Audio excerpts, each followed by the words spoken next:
Today we're talking about trusting yourself, and I'm talking about trusting your decisions and trusting your goals and your dreams, direction you intuitively want to take in your life. So I'm going to give you 3 tips to help you trust yourself and to zone into your own inner knowing and zone out any naysaying, any fear mongering or any kind of stuff going on around you in the world or with other people that might make you question yourself, second guess or pull you off your path. So the first tip is to remember that the only approval you need in life for whatever path you're on is your own approval.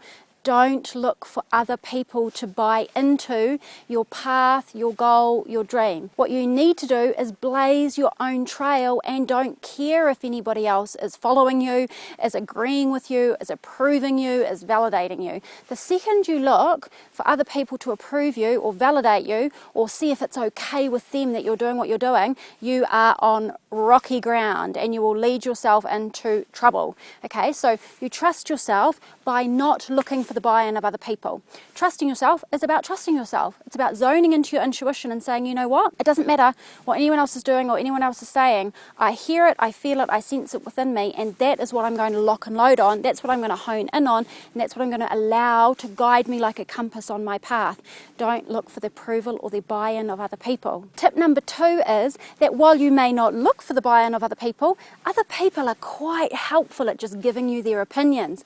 They will project at you their viewpoint, their thoughts about what you're doing. They will tell you what they would do, what they wouldn't do. They might raise the risks of what you're doing. They are essentially projecting their paradigm at you.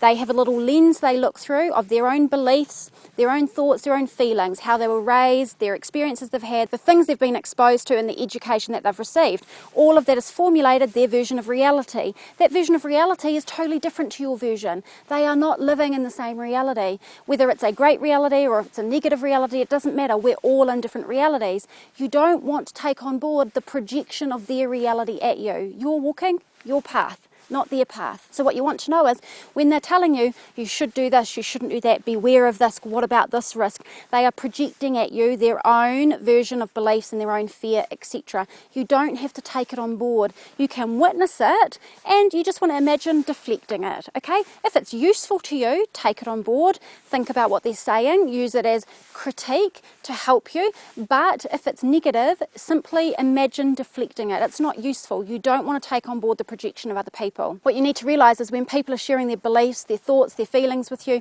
projecting their potential risks and fear towards you, it's all about them. It's got nothing to do with who you are and what you're doing.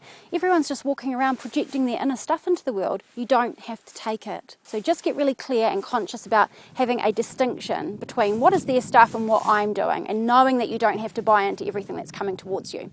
Which leads into tip number 3, which is be very conscious of who you share with. There are certain people that you know in your life when you share positive things with, they're a little bit sort of naysaying. They're a bit fear-mongering. They kind of rain on your parade. Maybe they're just negative generally, or maybe they just don't get your gig and what you're doing.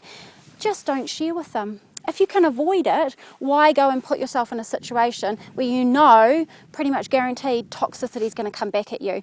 So stop trying to get blood from a stone. If you're going to people that you know aren't going to give you support and then they don't give you support and then you get upset, you've got to learn from that. So you want to share with people that are going to support you. Look for the people that you know are like-minded, are doing similar things in their life, because people that are doing things are not just saying it, they're actually living it and walking it. Those are the people that are going to support you. So look where you get support and share with those people, and just avoid sharing in situations that you know aren't really going to help you, with people that aren't really on board. And it's not a criticism of them, it's just an acknowledgement. Fact is fact. We're on different wavelengths, and so I'm not going to put myself through the pain of having that conversation with them. So I hope these 3 tips have been helpful for you to trust yourself, stay aligned to your own inner compass, deflect anything that's negative that may pull you off that. If it has been helpful, please do give it a thumbs up and subscribe if you're here on social media.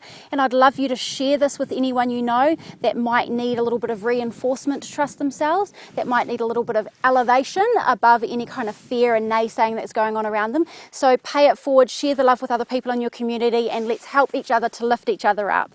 I'm looking forward to sharing more daily inspiration again with you really soon.